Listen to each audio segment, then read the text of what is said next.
Shalom Haverim, ao grupo EBD em questão oficial. Eu sou Leandro de Paula e hoje, segunda-feira, iremos meditar no texto bíblico que se encontra em 2 Coríntios capítulo 3, verso de número 18. E a lição intitula a nossa leitura de hoje com a seguinte frase: transformados de glória em glória. Diz assim o texto bíblico: mas todos nós, com cara descoberta, refletindo como um espelho a glória do Senhor, somos transformados de glória em glória na mesma imagem, como pelo Espírito do Senhor. Queridos, para compreendermos a profundidade desse versículo, precisamos voltar ao deserto do Sinai. O apóstolo Paulo estabelece um contraste dramático entre a antiga aliança da lei e a nova aliança da graça. Quando Moisés descia do Monte Sinai após falar com Deus, o seu rosto brilhava tanto que os israelitas tinham medo de se aproximar dele. Por isso, ele colocava um véu sobre o seu rosto. E no texto de 2 Coríntios, capítulo 3, verso 7, no grego, Paulo descreve o ministério da lei como diaconia tutanato, ou seja, o ministério da morte. O fulgor no rosto de Moisés era real, mas era um reflexo de segunda mão. O apóstolo revela o segredo por trás disso. Moisés usava o véu para que o povo não percebesse que aquele brilho era temporário e estava desvanecendo. O véu servia como um isolante espiritual para uma glória que não poderia durar. E a igreja em Corinto estava sendo infiltrada por falsos mestres, os judaizantes, que queriam prender os cristãos ao legalismo da antiga aliança. Imersos em uma cultura grega de autopromoção e exaltação da retórica, esses falsos apóstolos usavam cartas de recomendação humanas, 2 Coríntios capítulo 3, verso 1, para validar a sua autoridade. Paulo rebate isso mostrando que a verdadeira recomendação está escrita nos corações, pelo Espírito Santo. Enquanto o legalismo foca na performance e na aparência exterior, a nova aliança foca na transformação interior. A glória da lei era passageira. A glória do Evangelho em Cristo é permanente, interior e acessível a todos. Entende, queridos? No grego original, cada palavra de 2 Coríntios capítulo 3, verso 18, carrega um peso teológico extraordinário que ilumina perfeitamente a jornada humana e espiritual. Agora, a construção com cara descoberta, do termo grego anacalipto e aparecia, significa sem véu, totalmente exposto. Na cultura antiga, estar de cara descoberta diante de um soberano significava ter o privilégio da parresia, ou seja, a ousadia e a liberdade de expressão que apenas cidadãos livres possuíam. Sob a lei e o pecado, o homem se esconde, como Adão se escondeu. Sob a graça, o sangue de Yeshua remove o véu do santuário, dando-nos acesso direto, livre de medos e disfarces, à presença do Pai. E o termo grego katoptridosomai, que significa refletindo como um espelho. Os espelhos na antiguidade, especialmente em Corinto, famosa por sua produção de bronze polido, não tinha a nitidez dos espelhos de hoje. A imagem exigia contemplação demorada e muito foco. Paulo vai usar essa metáfora para dizer que nossa visão de Cristo hoje, através da palavra, ela cresce em clareza à medida em que passamos mais tempo em sua presença. Nós nos tornamos o reflexo daquilo em que fixamos nossos olhos. Paulo também usa a palavra metamorfo, que em nossa Bíblia veio traduzido como somos transformados.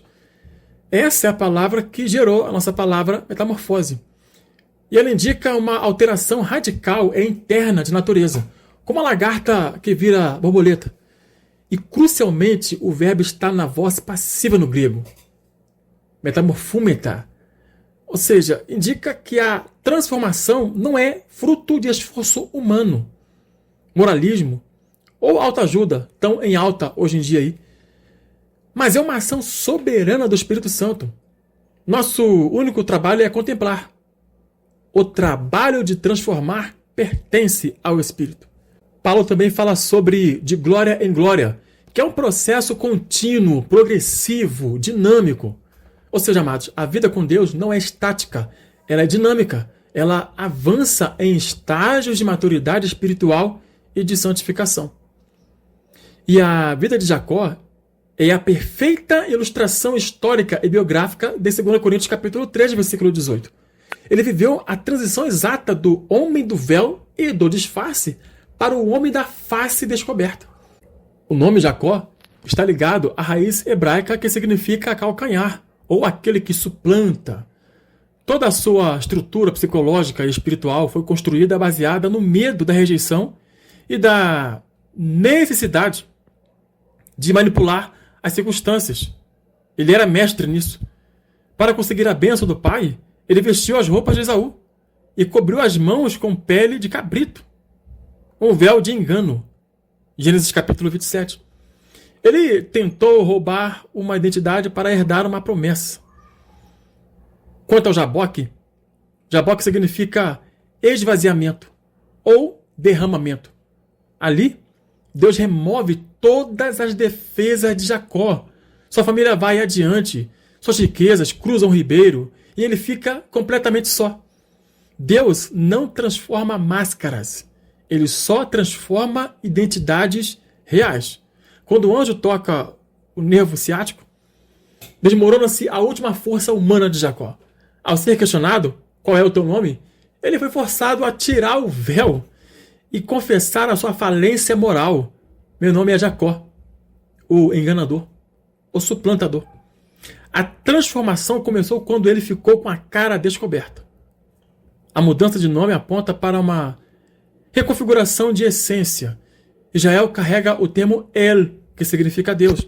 Ele deixa de ser definido pelo seu pecado e passa a ser definido pelo seu relacionamento com o Criador. A transformação de glória em glória muitas vezes traz cicatrizes. O encontro com Deus deixa marcas. Jacó sai de Jaboque com um novo nome, mas também mancando. Aquele toque no quadril era o memorial físico de que sua autossuficiência havia sido quebrada para que a glória de Deus operasse nele.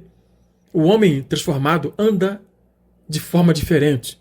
A fraqueza da carne tornou-se o cenário para o poder do Espírito Santo. Ele declara: vi Deus face a face, e a minha vida foi salva. Essa experiência ecoa perfeitamente o texto de Paulo. Ao contemplar a face de Deus sem véus, o caráter de Jacó foi realinhado à imagem do Criador. Na velhice, o patriarca já não manipula nada. Quando ele abençoa os filhos de José, ele cruza os braços intencionalmente por direção profética e não por engano carnal. E mais tarde, diante de Faraó, o homem mais poderoso do mundo, Jacó não busca riquezas ou favores. Pelo contrário, Jacó abençoa Faraó. O antigo enganador agora funciona como um espelho nítido de generosidade, autoridade e glória divinas aqui na terra. Agora, trazendo a lição para o altar, abandone as peles de Esaú. Porque muitos cristãos ainda vivem no sistema de Jacó, tentando impressionar a Deus e a igreja com aparências, ativismo religioso ou justificando seus erros pelo histórico familiar. Deus está perguntando hoje para a igreja: qual é o teu nome? A cura e a honra começam quando o engano termina. Deixe o disfarce de lado e apresente-se a Deus com o rosto descoberto. Muitas pessoas se esgotam tentando mudar a si mesmas através do moralismo, o mesmo erro dos Gálatas e dos Coríntios. A aplicação prática desse texto de hoje é redirecionar o nosso foco. Gaste menos tempo focado no seu pecado e mais tempo contemplando a santidade, o amor e a beleza de Cristo através das disciplinas espirituais.